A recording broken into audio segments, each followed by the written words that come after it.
En esta presentación vamos principalmente a estudiar con algo de detalle algunos efectos adicionales del cambio climático en el Ecuador vinculados con la agricultura. En primer lugar, nos vamos a concentrar en un análisis estadístico de las emisiones de gas invernadero en el Ecuador.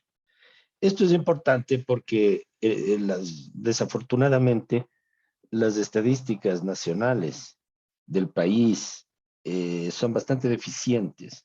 Son incompletas, tienen problemas metodológicos, no cubren todos los años respecto a las emisiones del país y generalmente no están presentadas de tal manera que se pueda ver de dónde provienen esas emisiones y cuáles son sus tendencias. Por eso he recurrido a fuentes internacionales. En este caso vemos las emisiones de gases de invernadero, incluyendo la deforestación. Y de aquí podemos concluir dos cosas que son importantes. La deforestación está representada en azul oscuro y vemos que la deforestación es la fuente principal de emisiones de gases de invernadero en el Ecuador. Esto es un punto bien importante. El segundo punto importante es que el segundo sector que tradicionalmente ha contribuido a las emisiones de gas invernadero en el Ecuador es la agricultura, que está representada en verde. Y el tercer sector, que en este momento crece muy rápidamente y que ha sustituido como el segundo más importante en los últimos años a la agricultura, es el transporte. Por consiguiente, si nosotros queremos hacer mitigación, esto significa reducir las emisiones en el Ecuador, primero debemos concentrarnos muy fuertemente en reducir la deforestación. Es un objetivo prioritario que no se ha tomado. En realidad, pese a que hay algunos programas aislados, la deforestación en el Ecuador es enorme. Segundo, es la fuente principal de emisiones. Tercero, no ha sido sistemáticamente controlada. El tema de la agricultura, ya hemos visto, proviene fundamentalmente de la ganadería de carne, y eso también se da en el Ecuador. Y finalmente tenemos el caso del transporte, que es el que más rápidamente crece y también debe ser controlado, como vamos a ver más adelante. El segundo punto importante que es importante mencionar es cuánto emite cada ecuatoriano en promedio. Eso se llama emisiones por habitante o emisiones per cápita. Las emisiones por habitante del Ecuador son mayores a la media mundial. Aquí tenemos dos líneas, la línea roja y la línea azul. La línea roja implica las emisiones promedios por persona en el mundo y la línea azul las emisiones promedio por persona en el Ecuador. Y resulta que el Ecuador emite más que el promedio mundial por cada habitante. Esto significa básicamente que es falso, que el Ecuador tiene una contribución insignificante a las emisiones del mundo y que lo único que tenemos que hacer es adaptación. Tesis que muchas veces han defendido los diplomáticos ecuatorianos en las reuniones de cambio climático y en las cumbres. Esto no es verdad. El Ecuador es un emisor importante. Lo que pasa es que muchas estadísticas no incluyen la deforestación, que es la causa principal en el Ecuador. Y lo que primero debemos hacer para mitigar es reducir, como hemos visto, la deforestación.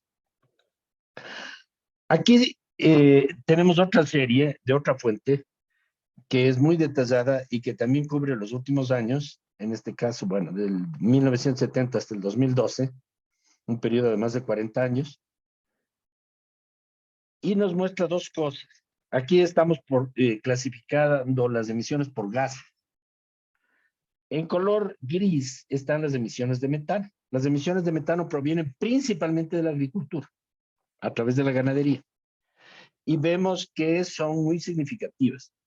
Aquí no está la deforestación, como les decía, y se ve que más o menos son un 30% o algo parecido de las emisiones totales. Luego, en tomate están las emisiones de dióxido de carbono. En este caso, están vinculadas sobre todo al transporte. Esto es un problema que se puede solucionar. Hay que electrificar el transporte urbano, hay que electrificar el transporte público, los buses, los taxis pueden electrificarse. Hay que implementar sistemas masivos de transporte urbano basados en la electricidad, por ejemplo, el metro, que ha tenido un retraso enorme por la increíble ineficiencia del municipio de Quito. Todos esos programas van a reducir las emisiones de transporte que son muy críticas. Finalmente, emisiones de nitrógeno, que en gran parte también provienen de los fertilizantes nitrogenados y que son un tercer factor. Bien, dicho esto, vamos a centrarnos en algunos ecosistemas críticos, y yo no voy a enfrentar de todos, pero sí voy a hablar de dos temas que son fundamentales y que no han sido tratados en las presentaciones anteriores en profundidad. El primero es la importancia de la agroecología en los páramos. Los páramos constituyen varios ecosistemas que tienen algunas propiedades importantes, como hemos visto cuando estudiamos el ciclo de carbono. El páramo retiene una gran cantidad de humedad en el suelo, pero ante todo retiene carbono. ¿Sí? Los suelos del páramo son ese suelo negro del páramo. Es un suelo muy rico en carbono, pero es un suelo además muy vulnerable. Si se ara este suelo, o si se lo remueve, o si se introducen plantaciones como la de pino,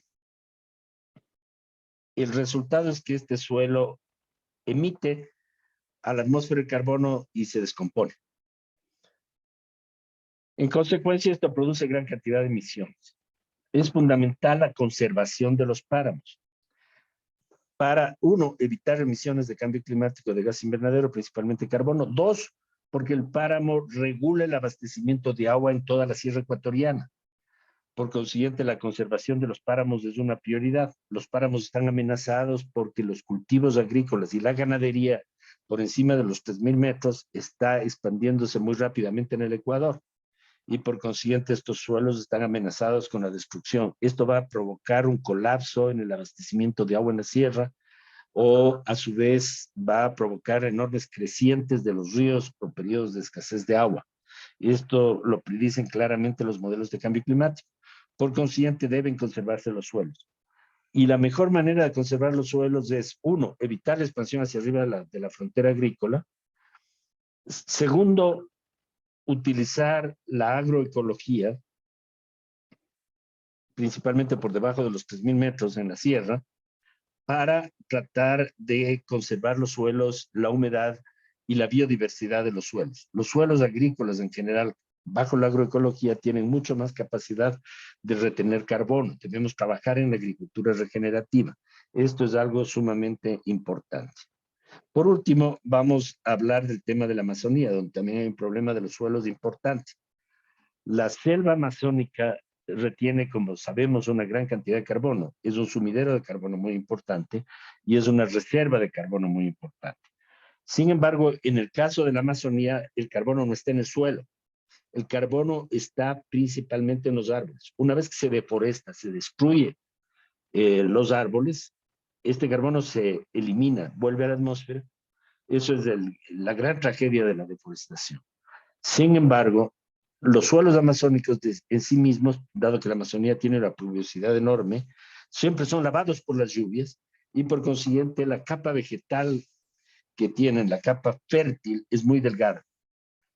Cuando se deforesta, esta capa se destruye rápidamente por los rayos solares y por otras razones. El resultado es que la productividad, la vocación agrícola de los suelos amazónicos, en la mayoría de los casos, no en todos, pero en la mayoría de los casos, muy débil. Por eso es fundamental que toda práctica agrícola que se realice en la Amazonía conserve y de alguna manera evite el deterioro de la productividad de los suelos, evite la desaparición de los nutrientes del suelo, y en eso la agroforestería y la agroecología juegan un rol fundamental. Uno de los elementos básicos de la agricultura regenerativa o de la agroecología bien entendida es el aumento de la biodiversidad en los suelos, como habíamos visto en las presentaciones anteriores.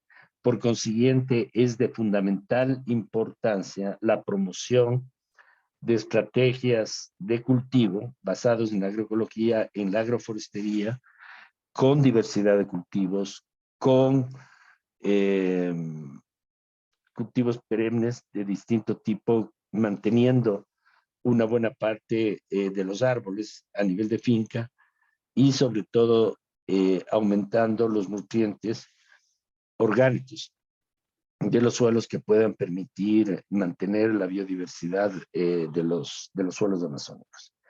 Muchas gracias.